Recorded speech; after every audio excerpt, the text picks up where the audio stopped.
Here, this will get rid of your fever. I'm not coming back until you get better. My husband poured cold water on me. My fever was so high that I had difficulty getting up. We had been married for 5 years. When did he turn into such a jerk? I asked the wrong person for help. Even as my consciousness faded, my anger toward him welled up. It was then someone came to my rescue. When my husband returned home, he was so stunned to see the person that he lost his voice. I looked at his face and laughed at him so hard. Suck it up, you deserved it. My name is Cassidy, 33 years old. I'm a homemaker. I met my husband Alex when we were at university. He was one of my classmates in the same circle of friends. He was a good-natured guy who was popular amongst all students. If someone was in trouble, he reached out to them before anyone else. He helped me many times as a friend too. It was when I had a drink with friends in my senior year. I found out that the then boyfriend I had been with since freshman year was cheating on me and just broke up with him on that day. The other girl was also in the same circle, and I didn't want to make it a public affair. I was careful not to let people around me know, but Alex noticed that I wasn't in good spirits. Hey, what's wrong? Tears welled up involuntarily when he asked me. I had been holding back my emotions, not being able to tell anyone. He was stunned to see my crying and took me out of the bar. When I told him what had happened, he comforted me until I could gather myself. I felt a little lighter after telling him. When we went back inside, our friends teased us, which he lightly handled. From then on, he contacted me frequently. He invited me to parties and hangouts. As I hung out with him, I gradually felt better. At the same time, I realized that I had fallen for him. Until then, he was always the one to ask me out, so I gathered my courage and started to ask him out. On the day of our graduation, we became official. I was at the peak of my happiness then. We both got jobs near the university. He worked in sales and I in administration. Although our jobs were different, we shared the same problems as newbies. We often met up after work and on weekends to encourage each other. There were times when things didn't go well at work, but he helped me get through it. He always knew what I wanted to hear. It was really comforting to spend time with him. He didn't change over the years of our relationship. Although we lived separately close to each other, we were almost living together, going back and forth to each other's places. We continued our relationship like that. And before we knew it, 6 years had passed. When we hung out with our university friends, they often asked us when we were getting married. Alex always handled the question with silly jokes. As the days went on, our 6th anniversary arrived. Hey, when are we getting married? I asked him directly. He answered after a short pause. My mom is a bit crazy and overprotective. If I told her I was getting married, I worry what she would say. She might say something terrible to you. I do want to be with you forever though. In all the years we had been together, I had never met his parents. When he was on the phone with his mom, Kelly, I normally kept quiet. My mom is such a pain in the neck. He always complained and didn't dare to tell her about us. What do you think about marriage? Then he replied he wanted it as well. I will do my best to work things out with your mom. I was anxious, of course, but I held his hand and pushed him. The following week, we went to tell his mom about our engagement. His parents divorced when he was in middle school. I had braced myself before meeting her, but it turned out to be a waste. I'm looking forward to the wedding. You will look like a princess in a dress. Unlike the person Alex has described, Kelly treated me nicely. He seemed surprised at the different reaction from what he had imagined. I felt a sense of relief. Kelly spoke excitedly about the wedding the whole time, and our first meeting ended harmoniously. If I knew it was going to be like this, I should have married you sooner. Alex laughed on the way home. We decided to have the wedding on my birthday and moved in together first. We had known each other for a long time and had been semi-cohabiting, but it still felt very new. I rushed home to cook dinner after work. Alex always finished everything I cooked for him. Whenever I was reminded that we were married, I felt tremendous happiness. Kelly brought a lot of food without notice and meddled in the wedding planning. She was a bit nosy, but we were getting along well. On the day of the wedding, Alex and I headed to the wedding venue after registering early in the morning. We were congratulated by friends and family, including our university friends. Kelly cried from happiness many times from the beginning till the end. The day after the wedding, we went on our honeymoon to Hawaii. "Have a great time," she sent us off with a big smile. I bought lots of gifts for her on the trip. Alex had warned me about her, but I thought we were getting on all right. I felt as close as ever to Alex, and my life seems to be going perfectly. However, after returning from the trip, Kelly started acting differently. "I got you some gift, Kelly." I handed her a lot of souvenirs. This must be from Alex, and you picked this one."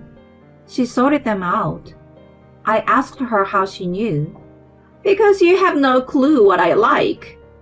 I've realized that you have no sense of style since you were preparing for the wedding." I was stunned by her bold comment.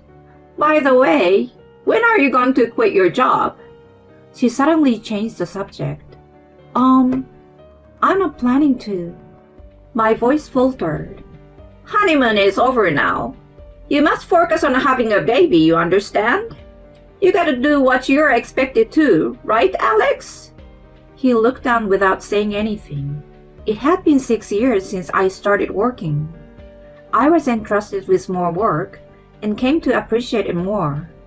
Even after marriage and having children, I was planning to keep my job.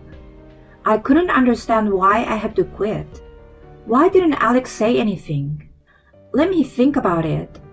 "You're 28, aren't you? You don't have much time to think about it." She almost scolded me. I left her house without coming to a conclusion in the end. "Hey, how can you didn't help me out?" I asked Alex on the way home. Once she starts, she won't listen to me anyway. You just have to give up. "Huh? Why should I give up?" He didn't answer me, but just furrowed his eyebrows. It was hard to believe that we were joyful from our honeymoon trip just a few hours ago. We returned home in heavy silence. Since then, Kelly started calling me every day. "Cassidy, have you given your resignation yet? There is a good OBGYN, and I want you to see him as soon as possible." I almost became neurotic every time I spoke to her. I finally had enough and decided to resign from my job after telling my boss what had been going on. I cried in frustration on my last day. I thought it was going to satisfy Kelly, but it didn't at all. "Come on, I'm going to teach you every one of the chores." She came over every day. She instructed me in detail about the housework I had been doing half-heartedly. I was asked if I was pregnant every day.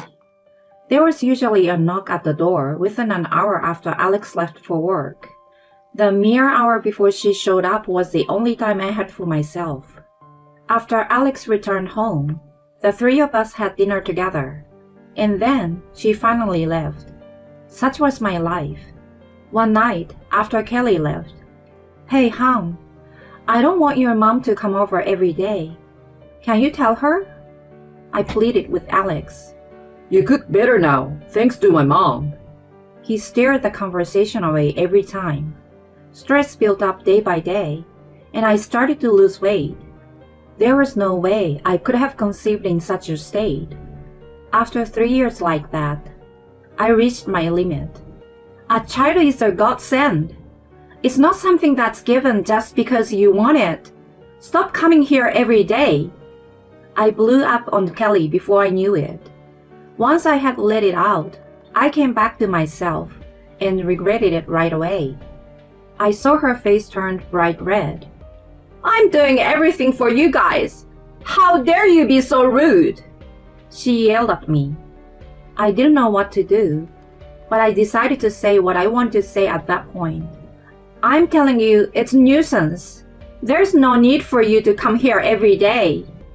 As we argued back and forth for a while, I noticed that Alex was standing there. Honey, stop talking to her like that. He only scolded me. She said a lot of things to me too, so why are you only mad at me? Why? Why don't you get it? I was so hurt that I ran into the bedroom and wailed non-stop. I heard Kelly leave and Alex came into the room. Are you still crying? You should be sorry for what you did. He mumbled. Why do I have to be sorry? I've worked so hard and endured so much. I warned you before we got married.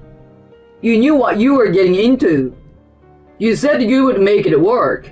Don't be rude to my mom anymore. He left cold air behind. I couldn't stop crying even hours later. After that day, Kelly stopped coming. She called me once in a while, but I never answered. If she needed something from me, she spoke through Alex. He occasionally went to see her without me. I continued to have a cold war with her, and my marriage became loveless. We neither argue nor be amicable.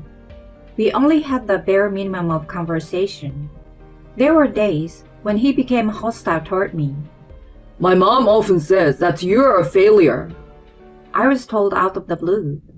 He came home later and later every day, and sometimes he didn't even bother to come back. It continued for a while, and I started to think about getting a divorce. There was no trace of the sweet man I used to know. I sometimes wondered how we could go back to our former selves. Then one day, I felt unwell. I took some cold medicine and did my chores, but I still wasn't better by the evening. I was going to take a little break on the sofa, but I ended up falling asleep. Then I was woken by Alex, who came home from work. How come there's no dinner? I had been out for quite a while. My body felt hot, and I was quite feverish. I apologized and tried to get up, but I wobbled back down. Alex only looked at me coldly without any concern. I think I have a high fever. Can't you take me to the doctor? I asked him in a daze. Here, let this cool your fever. I'm not coming back until you're better. He poured cold water on me from a bowl. I'm going out for a drink if there's no dinner. He left me behind.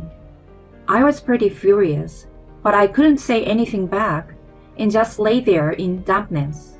Sometime later, when the dawn broke, Alex came back reeking of alcohol. I'm back. Have you gotten better? I heard his cheerful voice coming from the hallway. The moment he entered the living room, Kelly slapped him across his face.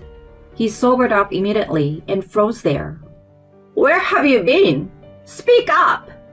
What are you doing here?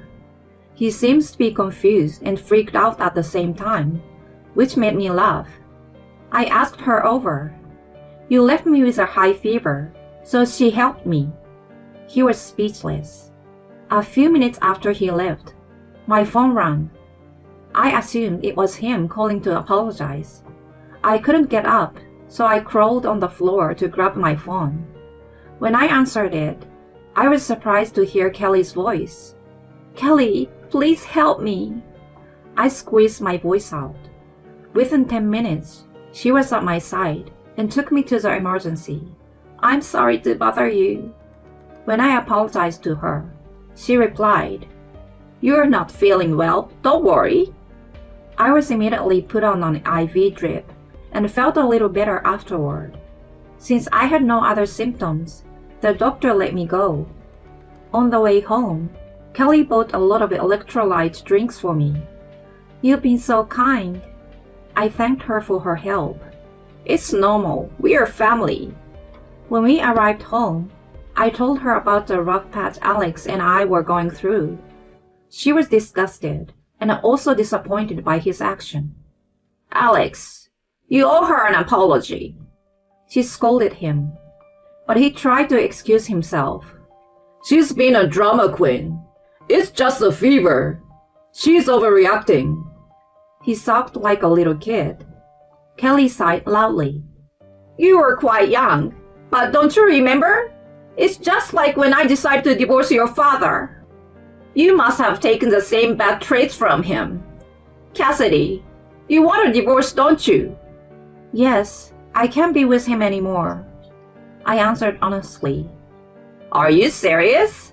You don't even work. You can't live without me. He countered with a ridiculous argument. What are you talking about? I just have to get a job again. I'm so sorry. Please reconsider. He finally apologized. It's too late.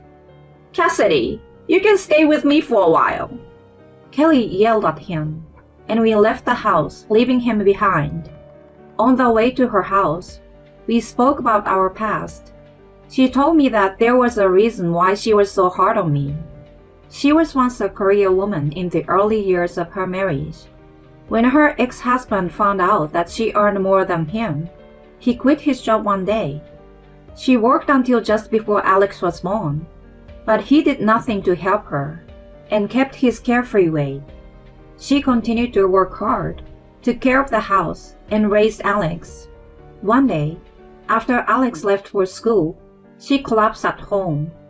Her ex-husband, just like Alex, didn't care and went out. When Alex, who was still in middle school, came home, he called an ambulance and saved her. When they were going through a divorce, her ex-husband criticized her for being a workaholic and didn't care about her family. Since then, she believed that kids were always on the mother's side, and that being a perfect homemaker was more important than working. I'm sorry, I forced my opinions on you. She also mentioned that Alex had asked her to come over every day. Cassidy quit her job, so come and teach her to be a good wife. She wants your help too. I never said anything like that. Why did he come up with such a lie? After Kelly and I got into a Cold War, he apparently told her that I was bad-mouthing her. He also said that she was doing the same to me. In truth, she never said anything. I didn't understand the meaning of his behavior. Maybe he enjoyed watching us bicker. The next day, I visited an attorney to file for divorce. Alex kept pleading. Honey, Mom, I'm really sorry. Would you please reconsider? He begged us in tears. No way. We replied in unison. I told all of my friends from the university about what had happened. They were disgusted and said they would keep their distance from him. One of them works at the same company as him, so rumors were spread there. Kelly is also keeping her distance from him and doesn't contact him anymore. He has lost the trust of his family, friends, and colleagues all at once and must be in despair. I hope he reflects on what he did. I stayed with Kelly until I got a new job and found a new place to live. There is a blank period of 5 years, but I'm grateful to find a job in the same field as before. I still keep in touch with Kelly. We had a falling out once, but now we are like a real mother and daughter. She was as happy as if she were my own mother when I got the job.